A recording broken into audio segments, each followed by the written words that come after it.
ఈరోజు మిమ్మల్ని అందరూ ఎందుకు ఇక్కడ పిలవడం జరిగిందంటే మామూలుగా అడ్వాన్స్ కార్డియోవాస్కులర్ సొల్యూషన్స్ ఇండియా అనే కాన్ఫరెన్స్ ఫ్యాక్స్ ఫౌండేషన్ ఆధ్వర్యంలో గత 16 ఏళ్ళ నుంచి చేస్తున్నాం. ఇది 17వ సంవత్సరం. దీంట్లో ముఖ్య ఉద్దేశం ఏమిటంటే కార్డియాలజీలో వచ్చిన లేటెస్ట్ టెక్నిక్స్. ఇప్పుడు ఇంతకుముందు చాలామంది మీకు తెలుసు ఆపరేషన్లు ఎక్కువగా అవుతుండే. దాంట్లో ఫస్ట్ హార్ట్ అటాక్ల వాళ్ళకి స్టెంట్లు అవుతుండే, దాని తర్వాత వాల్వ్స్ వాళ్ళకి హార్ట్ వాల్వ్ కవాటాలు మార్చడం జరుగుతుండే. ఇవన్నీ కూడా ఇప్పుడు టెక్నాలజీ ఎవాల్వ్ అయిన కొద్దీ కట్టింగ్ అంతా లేకుండా కోతలే కానీ కాలు రక్తం ద్వారా కానీ ఇవన్నీ చేస్తున్నాం. వీటన్నిటిని పర్క్యూటేనియస్ టెక్నిక్స్ అంటారు. ఈ టెక్నిక్స్లో వచ్చిన అధునాత విధానాలు అన్నీ మనం ప్రపంచంలో ఎక్కడ జరిగినప్పటికీ వాటన్నిటినీ సీనియర్లు ఉన్న డాక్టర్లను పిలిచి వాళ్ళందరికీ దాని మీద కేసులు చూపించడము, దాని టెక్నిక్ గురించి లెక్చర్లు ఇవ్వడము, దాని తర్వాత వేరే కంట్రీస్లో ఏమైనా అవుతుంటే అట్లాంటి టెక్నిక్స్ను మనం శాటిలైట్ ద్వారా ఇండియాకు తెచ్చి ఇక్కడ ఉన్న డెలిగేట్స్కి అందరికీ చూపించడం జరుగుతుంది. దీని ముఖ్య ఉద్దేశం ఏంటంటే మన దగ్గర ఉన్న యంగ్ కార్డియాలజిస్ట్ కానీ సీనియర్స్ కానీ మాలాంటి వాళ్ళకి కానీ కొత్త టెక్నిక్ నేర్చుకొని దాని తర్వాత మనం వాటన్నిటికీ మన పేషెంట్స్కి పాస్ ఆన్ చేస్తే ఫైనల్గా పేషెంట్స్ అందరూ బాగుంటారు. ఇది కాన్ఫరెన్స్ యొక్క ముఖ్య ఉద్దేశము. దీన్ని నేర్చుకోవడానికి మనము కంట్రీలో వరల్డ్లో ఎక్కడ ఎవరు ఫేమస్, దేనికి ఎవరు బాగా చేస్తారు చూసుకొని ఆ కన్సర్న్ వాళ్ళని ఒక్కొక్కరిని మనం ఇంటర్నేషనల్ ఫ్యాకల్టీగా పిలుస్తాం. ఈరోజు మీరు చూసినట్టుగా మాతో పాటు ఇప్పుడు ఫ్యాక్స్ ఫౌండేషన్కి ప్రెసిడెంట్ నేను సుశీల్ కొడాలి వారు కలిసి గత 16 ఏళ్ల నుంచి ప్రోగ్రామ్ రన్ చేస్తున్నాము, స్థాపించాము.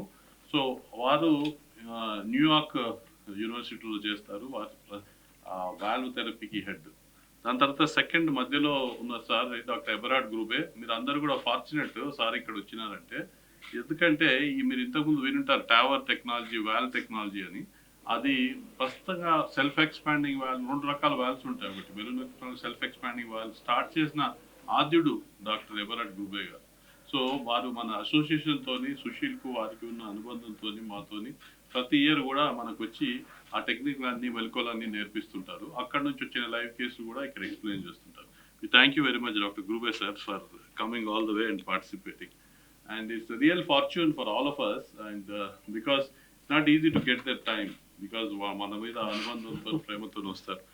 ఇంకా తర్వాత మీరు ఇందాకనేమో వాల్వ్ దాని గురించి చెప్పినాము. ఇప్పుడు హార్ట్ రక్తనాళాల్లో ఉన్న ప్రాబ్లమ్స్ స్టెంట్ పెడతాము, చాలా మందికి తెలుసు.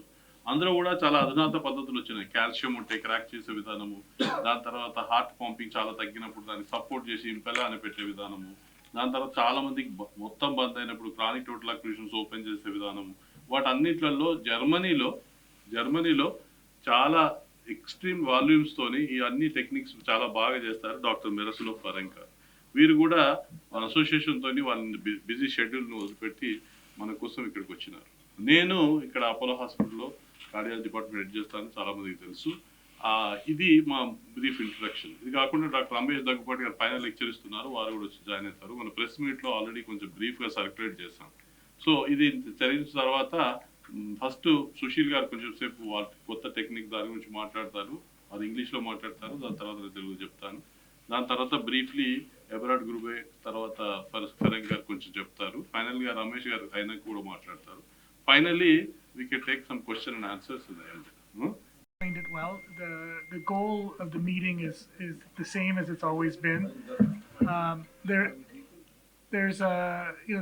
There's a lot of evolution that happens in transcatheter valves. We talked about coronary disease, we talked about valve disease, peripheral disease. All of these therapies are designed to try and treat cardiovascular problems without surgery. And there's different ways, and things continue to evolve, and that's the one thing in medicine, that things continue to change. We learn constantly. We learn how to do things differently, and a lot of this learning, the goal is to transmit it.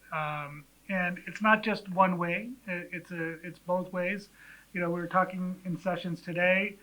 There's strong opinions. There's very strong leaders here in India that do a lot of procedures that, whether it's on the valve side or on the coronary side, that do a lot, and they have experience that we learn from, and likewise. And I think that's the goal. And TAVR has become very common in the U.S.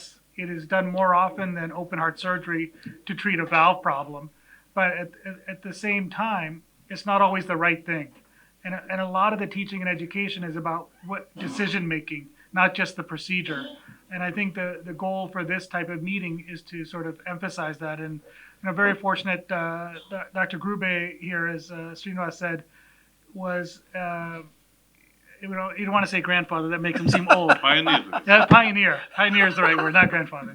Pioneer of these technologies and was involved in the first cases. And I don't know how many countries he's been to sort of help teach and proctor. And we're very fortunate that he's comes to us here to India, probably, I don't know, 3, 4, 5 times a year, and is really been instrumental in sort of the moving forward, but also helping to rationally distribute the technology, educate people. Because the challenge with these type of technologies, especially in a country like India, where financial resources play a significant role, and that there aren't as much access to care. And then the physicians that do the procedures may not do that many because the technology itself is limited. So the way when you get better at something by doing it repetitively. If you don't do it repetitively, the way you get better is by courses and learning and transmission of shared knowledge. So.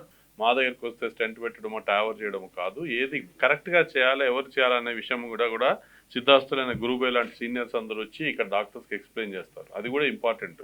So ఒట్టి procedure ఎవరికి చేస్తామనే కాదు, ఎట్లా చేస్తారనే కాదు, ఎవరికి చేస్తారనేది కూడా చాలా ఇంపార్టెంట్. అందరూ యంగ్స్టర్స్ నేర్చుకోవాలనేది కూడా దీని ఉద్దేశం. సో ఇది వారు చెప్పింది ప్రిసైజ్గా. మేము అపోలోలో స్టార్ట్ చేసినప్పుడు సుశీల్ కొడాలి గారు, డాక్టర్ రమేష్ దగ్గుపాటి గారు అక్కడ యూఎస్ నుంచి వచ్చి చాలామందికి మాకు ఈ టెక్నిక్ నేర్చుకున్నాం కనుక 6-7 years బ్యాకే చేయడం మొదలెట్టినాం కనుక ఇప్పుడు ఇండియాలో ఇప్పుడు ఉన్న హైదరాబాద్లో కూడా ఈ అడ్వాన్స్ టెక్నిక్స్ అన్ని మనం అపోలో హాస్పిటల్లో చేస్తున్నాం. ఇది to be here again in Hyderabad. So finally I was, I think, around 40 times in India as a proctor, and I finally could treat hundreds of very sick Indian patients. What we observe now worldwide, there is a problem with calcified lesions. And so the people are going to be older, and we have to manage much more complex coronary lesions. And stenting became just one of simple steps during PCI. The most important topic is now optimal lesion preparation, and to achieve lesion preparation, just to put the stent in correct position and to open the stent perfectly, before upfront you need lesion preparation steps like రక్తనాళికే stent పెడుతుంటే తర్వాత heart walls అన్నిటికీ operation జరుగుతుండే. కానీ చాలామంది ఎక్కువ వయసు ఉన్న వాళ్ళు కొందరికి ఆపరేషన్కి ఫిట్ లేక చనిపోతుండ్రి. దాని తర్వాత సర్జన్స్ కూడా చేయలేకపోతుండ్రి. సో ఇనీషియల్గా వారు మొదలెట్టినప్పుడు చాలామంది ఇట్లా చేస్తే పేషెంట్కి ప్రమాదం అవుతుందని హెచ్చరించారు. వారికి చాలా థ్రెట్స్ కూడా వచ్చినాయి. అయినప్పటికీ కూడా హీ ఫెల్ట్ అప్పుడు ప్రొసీజర్ చేస్తే 25% మంది చనిపోయే ప్రొసీజర్కు ఇప్పుడు మనం less than 1% మంది చనిపోయే స్టేజ్కి తెచ్చాము ప్రొసీజర్. ఇవన్నీ కూడా ఎలా వినాలంటే ఎబరాడ్ గ్రూపే లాంటి సీనియర్స్, మాటిలియాన్ అని ఇంకొక అతను వేరే ప్లాట్ఫామ్స్లో వర్క్ చేసుకుంటూ, వాల్వ్స్లో ఇంప్రూవ్మెంట్ చేసుకుంటూ, టెక్నాలజీలో అభివృద్ధి చేసుకుంటూ ఈ సిక్ పేషెంట్స్కి కూడా మనం కాపాడగలుగుతున్నాం. ఇంతకుముందు ఎవరైతే అందరూ ఆపరేషన్ సర్జన్ కూడా చేయలేమని చేతులెత్తేసిన పేషెంట్లు కూడా మనం కాపాడగలుగుతున్నాం. ఇవన్నీ వారి 20-25 ఏళ్ల కృషి వల్ల పేషెంట్లకి ఇది పాసిబుల్ అవుతుంది. ఇది వారికి ఎందుకు ఇలా ఇష్టం అంటే ఇండియాలో కూడా ఈ జబ్బు పెరుగుతోంది, వయసు కూడా ఎక్కువ మంది బతుకుతున్నారు కనుక ఇండియాకి కూడా ఈ ప్రొసీజర్ చాలా రిలవెంట్. యూఎస్లో కంటే ఎక్కువ జరగకపోయినా ఇక్కడ కూడా పెరుగుతుంది కనుక he wants to teach that to all of us. Thank you sir for your time and efforts what he says. And ఎప్పుడు అడిగినా వారు ఏదైనా హెల్ప్ అడిగినా కూడా ఎప్పుడు కాదనరు. So we are extremely thankful to గ్రూబే and association with him. Sir ఫరంక్ సార్ ఏం చెప్పారంటే ఇండియాలో ఈ ఏజ్ ఎక్కువైనా కొద్దీ ఆర్టరీలో బ్లాక్స్ వచ్చినప్పుడు కాల్షియం బాగా జమ అయిపోయి ఇంతకుముందు గట్టిపడిపోవడం వల్ల ప్రొసీజర్లు అన్నీ ఈజీగా జరగకపోతుండే. ఇప్పుడు దాని కాల్షియం కటింగ్కు ఐవీఎల్ అని, షాక్ వేవ్ లిథోట్రిప్సీ అని, వేరే కటింగ్ బలూన్స్ అని వేరే రకాలు వచ్చినాయి. దాని లోపల సన్నటి క్యాథెటర్ వేసి ఇమేజ్ చేసి చూసి ఆ కాల్షియం ఎట్లా ఉంది, దానికి ఏ విధంగా స్టెంట్ అమర్చాలా అనే పద్ధతులన్నీ నేర్చినాం. మెయిన్ రక్తనాళాల్లో బ్లాక్ ఉన్నా, మల్టిపుల్ దాంట్లో బ్లాక్ ఉన్నా, ఆపరేషన్ ఫిట్ లేకున్నా వాళ్ళందరినీ కూడా మనం కాపాడగలుగుతున్నాం. ఇంకా ఏంటంటే ఈ మధ్య డ్రగ్-ఎలిటింగ్ బలూన్లని కొత్తగా వచ్చినాయి. సన్న వెసల్స్ ఎక్కడైతే స్టెంట్ పెట్టరాని చోట కూడా ఆ స్పెషల్ బలూన్లు వాడి పేషెంట్లను కాపాడగలుగుతున్నాం ఇది చెప్పారు. తర్వాత సుశీల్ ఏం హైలైట్ చేశారంటే మన ఇండియాలో యంగ్ పీపుల్కి ఎక్కువగా వస్తుంది జబ్బు. హార్ట్ అటాక్లు వెస్టర్న్లో వారు చెప్పింది ఏంటంటే 40 ఏళ్ళ తక్కువ పడిన వాళ్ళు యూఎస్లో తక్కువగా చేస్తుంటే ఇక్కడ ఇండియాలో చాలా మందికి 1/3 పాపులేషన్కి కూడా 40-45 ఇయర్స్ ఏజ్ ఉంటారు. కనుక మనం అందరం కూడా ప్రివెంటివ్ మెషర్స్ అనేది డాక్టర్ రమేష్ గారిని చెప్పమంటారు. తర్వాత ఎక్కువ ముందు నుంచే చేస్తే మనం జబ్బు రాకుండా కాపాడుకోగలుగుతాం. సో రేపటి నుంచి ఇప్పుడు మీరు అందరికీ కుతూహలం ఏముంటుందంటే 1500 మంది డాక్టర్లు అక్రాస్ ఇండియాలో ఇది సెకండ్ బిగ్గెస్ట్ మీటింగ్ రిజిస్టర్ చేసుకున్నారు. 23 లైవ్ కేసులు ఉన్నాయి. వేరే అంటే మనకి ఆహారం అనేది చాలా ముఖ్యం. ప్రతి ఒక్కళ్ళు మంచి ఆహారం తీసుకోవాలి, కొలెస్ట్రాల్ అనేది తగ్గించుకోవాలి, ఎక్సర్సైజ్ అనేది చేస్తూ ఉంటే రెగ్యులర్గా అది ముఖ్యంగా మనకు హార్ట్ అటాక్స్ చాలా తక్కువగా వస్తాయి. ఈ కొలెస్ట్రాల్ ఎక్కువయ్యే కొద్దీ రక్తనాళాల్లో కొలెస్ట్రాల్ కూడుకుపోవటం, తర్వాత కాల్షియం అవుతుంది అనమాట. అదే అందుకని అవన్నీ చాలా ఇబ్బందులు తీసుకొస్తాయి. అవన్నీ తగ్గించుకోవాలంటే కొంచెం ఆహారం జాగ్రత్తగా ఉండాలి. చిన్నపిల్లల్లో హార్ట్ అటాక్లు ఎక్కువ మంది చూస్తున్నాము. 20-25 సంవత్సరాల పిల్లలు కూడా హార్ట్ అటాక్లు వచ్చి చచ్చిపోతున్నారు. ఎక్సర్సైజ్ చేస్తా ఎప్పుడు అలవాటు లేకుండా సడన్గా వెళ్ళిపోయి ఎక్సర్సైజ్ చేస్తున్నారు, వాళ్ళకు కూడా హార్ట్ అటాక్లు వస్తున్నాయి. అదే నిదానంగా నడవటం మొదలుపెట్టి తర్వాత పరిగెత్తటం, గ్రాడ్యువల్గా వెయిట్ లిఫ్ట్స్ అయి చేసుకుంటాం మంచిదే. అందుకని జాగ్రత్తగా ఉండాలి ఎవరైనా, అది ఒకటి ముఖ్యంగా ఉండాలి. ఇంకోటి ఏంటంటేనండి, మనకి ఈ కవటంలో కూడా కాల్షియం అనేది డిపాజిట్ అవుతుంది ఎక్కువగా పెద్ద అయ్యే కొద్దీ. అప్పుడు ఈ కవటాలు సరిగ్గా తెరుచుకోకపోవటం, దాన్ని అయోటిక్ సినోసిస్ అంటాము. అది కూడా దాన్ని ఇందాక క్యాథెటర్ ద్వారా కవటం మార్పిడి అనేది చేయొచ్చు. ఈ రెండు ముఖ్యంగా మనం ఈ మధ్యన ఎక్కువగా చూస్తున్నాం ఇండియాలో కూడా, మిగతా కంట్రీస్ అందరూ. ఈ ACVS అడ్వాన్స్ కార్డియోవాస్కులర్ ప్రోగ్రామ్ అనేది ఎందుకు జరుగుతుందంటే, ఈ ప్రాపర్ ఎడ్యుకేషన్ ఉంది కానీ మనకి డాక్టర్లు అవ్వటానికి ఈ కవటం మార్పిడి గురించి, తర్వాత ఎక్కువగా కాల్షియం ఉంటే ఎలా తీయాలి, అది పూర్తిగా కరిగిపోవటం అనేది అపోహే, అది లేదు యాక్చువల్గా. చాలామంది అంతకుముందు న్యూస్ పేపర్లో చూసుంటారు, ఏదో లేజర్ చేస్తే కరిగిపోతుంది, అవన్నీ వస్తాయి ఉత్త మాటలు. అది ఎలా కరుగుతుందంటే కొంచెం కాల్షియం తగ్గించుకుంటే మందుల ద్వారా అవ్వచ్చు. ఒకవేళ వాళ్ళకి హార్ట్ అటాక్ వస్తే ఎలా వాళ్ళని బతికించాలనేది కూడా ఈ మీటింగ్ ద్వారా చిన్నపిల్లలకి నేర్పిస్తున్నాం అన్నమాట. అంటే చిన్నపిల్లలు అంటే వాళ్ళందరూ డాక్టర్సే, కాకపోతే పర్టికులర్ ట్రైనింగ్ అనేది లేదు. అమెరికాలో అయితే 1 year 2 సంవత్సరాల ట్రైనింగ్ ఉంది దీనికి. ఇక్కడ ఆ ట్రైనింగ్ లేదు కాబట్టి ఈ మీటింగ్ జరుపుతా ఇట్లా లైవ్ కేసెస్ అనేవి వేరే కంట్రీస్ నుంచి ఇక్కడి నుంచి వాళ్ళకి చూపెట్టి ఎలా చేయాలనేది ఇక్కడ మాట్లాడుతూ ఉంటాము. వాళ్ళు అక్కడ ప్రొసీజర్ చేస్తూ ఉంటారు. అది నేర్చుకుంటే మనందరికీ, ఎందుకంటే పేషెంట్లు మనందరం ఎప్పుడొకప్పుడు పేషెంట్లు అవుతాం, మనం ట్రీట్ చేయాలంటే వాళ్ళ డాక్టర్స్కి వాళ్ళని బాగా ఎడ్యుకేట్ చేయాలి. అది మన డ్యూటీ, మన రెస్పాన్సిబిలిటీ. అందుకని ఈ మీటింగ్ పెడుతున్నామండి. అందుకని అందరూ చాలామంది డాక్టర్ శ్రీనివాస్ కుమార్ గారు చెప్పినట్టు 1500 మంది రిజిస్టర్ అయ్యారు. పెద్ద మీటింగ్. చాలామంది ఇప్పుడు బాగా రూమ్ అంతా ఫుల్ అయిపోయి ఉంది, అందరూ నేర్చుకుంటున్నారు. సో మనందరూ మన బాధ్యత ఏంటి, మీరు మీడియా అనేవాళ్ళు మీరే యాక్చువల్గా న్యూస్ సరిగ్గా వెళ్ళాలి, జనం తెలుసుకోవాలి. ఏంటంటే ఆహారం అనేది ముఖ్యం, ఎక్సర్సైజ్ అనేది చాలా ముఖ్యం. డయాబెటీస్, షుగర్ ఎక్కువ మనకి ఇండియాలో 50%. అంటే మనం 1.5 బిలియన్ పీపుల్ ఉంటే దాంట్లో 50% వాళ్ళకి డయాబెటీస్ ఉంది. ఫుడ్ కలరింగ్ ఏజెంట్లు వేస్తారు, దానివల్ల వచ్చే ప్రాబ్లమ్స్ వేరే, లివర్ దెబ్బతినవటం, లేకపోతే హార్ట్ అటాక్లు రావటం, ఇవన్నీ ఈ ఫుడ్ కూడా అడల్ట్రేషన్ అంటాము. దాంట్లో కల్తీ కలవటం కానివ్వండి, లేకపోతే కలరింగ్ ఏజెంట్లు అవనివ్వండి, ఏదైనా కానీ మంచిది కాదనమాట. అందుకని ఇంట్లోనే వండుకుంటూ జాగ్రత్తగా చూసుకొని ఆర్గానిక్ ఫుడ్స్ అనేవి ఎక్కువగా తింటే మనకి కొంచెం హార్ట్ అటాక్లు తక్కువగా వస్తాయి. Thank you. నేను విధంగా అడ్వాన్స్ మెథడ్స్ ద్వారా ప్రొసీజర్లని చేస్తున్నాం, కానీ వాల్వ్ పెట్టినా స్టెంట్ పెట్టినా రోగి ముఖ్యంగా తన దాన్ని కాపాడుకోవాలి. అంటే కొన్ని నియమాలు పాటించాలి. మళ్ళీ రాకుండా ఉండేదానికి కూడా కొన్ని మందులు వచ్చినాయి. అదేంటంటే యాంటీప్లేట్లెట్స్ అని, బ్లడ్ థిన్నర్స్, దాని తర్వాత కొలెస్ట్రాల్ తగ్గించే మందులు. కొలెస్ట్రాల్ తగ్గించే దాంట్లో లాస్ట్ ఇయరే వచ్చింది ఇంక్లిసిరాన్ అనే మెడిసిన్. చాలా సిగ్నిఫికెంట్గా కొలెస్ట్రాల్ తగ్గి మళ్ళీ హార్ట్ అటాక్లు రాకుండా తగ్గించవచ్చు అని మనకు అధ్యయనాలు తెలిసింది. ఇప్పుడు నెక్స్ట్ రీసెర్చ్ ఏమొస్తుందంటే హార్ట్ అటాక్లు లానోలు కూడా తీసుకుంటే ఇంకా యంగ్ ఇందాక చెప్పినట్టుగా రాకుండా కాపాడుకోవచ్చా అనేది అధ్యయనాలు జరుగుతున్నాయి. సో ఈ కొత్త రకమైన మందుల ద్వారా హార్ట్ అటాక్లు కూడా తగ్గించవచ్చు అని మనకు ఎవిడెన్స్ వచ్చింది. అదే కాకుండా మనం చాలా మందికి పిల్లలలో మీరు టీకాలు వినుంటారు, చాలా మందికి పుట్టినప్పటి నుంచి డిపిటి, పోలియో టీకాలను ఇస్తాం. అదే కాకుండా అడల్ట్స్లో కూడా ఈ డిఫ్తీరియా, పర్టిసిస్ టైప్ ఏదైతే influenza vaccines, Haemophilus influenza, pneumococcal vaccines ఇవి తీసుకోవడం వల్ల ఏంటంటే వైరల్ ఫీవర్స్ అవాయిడ్ అయ్యి వైరల్ ఇన్ఫెక్షన్స్ రాకుండా ఉంటే హార్ట్ అటాక్లు మళ్ళీ అట్లాంటికి సంబంధించిన ప్రమాదాలు కూడా తగ్గుతుందని మనకు కొన్ని అధ్యయనాలు వచ్చింది. కనుక అడల్ట్ వ్యాక్సినేషన్ ప్రోగ్రామ్ కూడా ఇంపార్టెంట్. అంటే మనకు పెద్ద అయిన వాళ్ళకి వ్యాక్సిన్ తీసుకోవడం ఏంటనేది మనం అందరు సర్ప్రైజ్ కావచ్చు. కానీ అధ్యయనాల్లో ఏం తెలిసిందంటే ఇండికేషన్ వైజ్ క్లాస్ 1 ఇండికేషన్ అంటారు, అంటే తప్పక చేయాల్సిన పని, బెనిఫిట్ ప్రూవ్ అయిందనేది. ఈ వ్యాక్సినేషన్లు కూడా తీసుకుంటే మీరు చాలామంది వినింటారు కోవిడ్ టైమ్స్లో కోవిడ్ వ్యాక్సిన్ వచ్చింది, అది కూడా ఒక గైడ్ లైన్స్లో వచ్చింది. అలాంటివి కాకుండా I can't going to details of all the diseases, all vaccines, కానీ దానికి షింగిల్స్ వ్యాక్సిన్ అని, ఇంకా దాని తర్వాత దగ్గు, న్యూమోనియాలు రాకుండా తీసుకునే వ్యాక్సిన్, ఎస్పెషలీ హార్ట్ పంపింగ్ తక్కువ ఉన్న వాళ్ళు, హార్ట్ అటాక్ వచ్చి పంపింగ్ తగ్గిన వాళ్ళకి అది తీసుకోవడం వల్ల ఇంకా లాభం ఉంటుందని వచ్చింది. సో మా కాన్సెప్ట్ ఆఫ్ ఈ మీటింగ్ ఇంకో ముఖ్య ఉద్దేశం ఏంటంటే ఇంటర్వెన్షన్ చేయడం నేర్పించడమే కాదు, మళ్ళీ రాకుండా దానికి ఎట్లా ప్రివెంట్ చేయాలా, ప్రొసీజర్ చేసినాక ఎటువంటి ఇంజెక్షన్స్ తీసుకోవాలి, ఫాలోఅప్లో ఎట్లా చేయాలనేది కూడా మనం డిస్కస్ చేస్తున్నాము.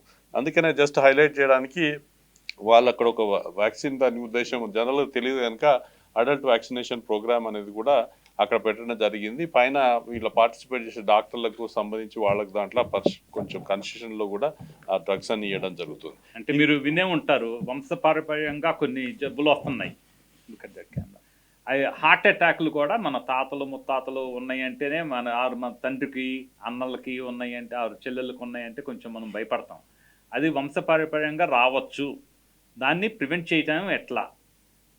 కొలెస్ట్రాల్ ఎక్కువగా ఉండొచ్చు, దానివల్ల కొన్ని కరెక్ట్ చేసినా కానీ మనకి హెరిడిటరీ డిసీజ్ అంటాం, అది అవాయిడ్ చేయడానికి ఈ వ్యాక్సిన్ తీసుకుంటే హార్ట్ అటాక్లు తగ్గచ్చేమోనన్న ఆశతో వ్యాక్సిన్ కూడా విధమైన వాల్వ్ అమర్చాలి, అదన్నీ కూడా ఆర్టిఫిషియల్ ఇంటెలిజెన్స్ ద్వారా స్టడీ చేసి దానికి ఎట్లా చేస్తే బాగుంటుంది అన్నట్లు కూడా స్టడీ జరుగుతుంది. సుశీల్ చెప్పినవి కాకుండా ఇంకా ఏంటంటే ఈసీజీ చిన్న విధానం, ఈసీజీ మామూలు చూస్తే మనకు తెలియదు, కానీ ఆర్టిఫిషియల్ ఇంటెలిజెన్స్ ద్వారా ల్యాక్స్ ఆఫ్ ఈసీజీస్ దానికి ఫీడ్ చేసిస్తే ఈసీజీలో మామూలు చిన్న టెస్ట్లో కూడా ఫ్యూచర్లో వీరికి అయోటిక్ స్టెనోసిస్ రావచ్చు, ఈ వాల్వ్ పెరగచ్చు అనేది ఫ్యూచర్ ప్రెడిక్షన్స్ కూడా అది ఎట్లా ఉపయోగపడుతుందానికి స్టడీస్ నడుస్తున్నాయి.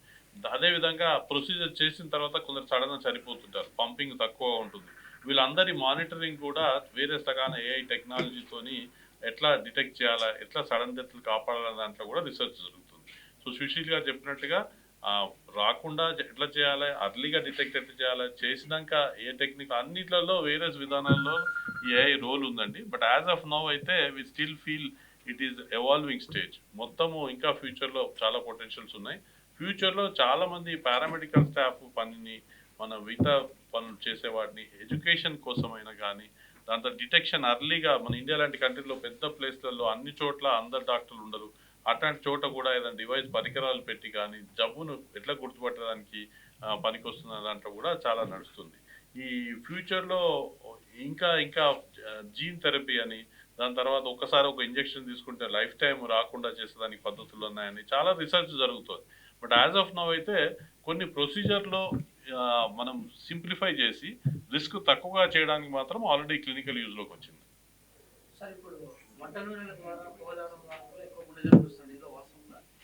అంటే ఏదైనా అండి, వంట నూనె టన్నులు మంచిది, ఆలివ్ ఆయిల్ మంచిదని అదే టన్నులు వేసుకుంటే అదే విషయం అవుతుంది. ఏదైనా మోతాదులో చేయాలా, మితంగా చేయాలా, అప్పుడు ప్రాబ్లం ఉండదు. జనరల్గా ఏ ఆయిల్ మంచిదంటే స్టడీస్లో ఏమొచ్చిందంటే రొటేషన్ ఆఫ్ ఆయిల్స్ మంచిదని.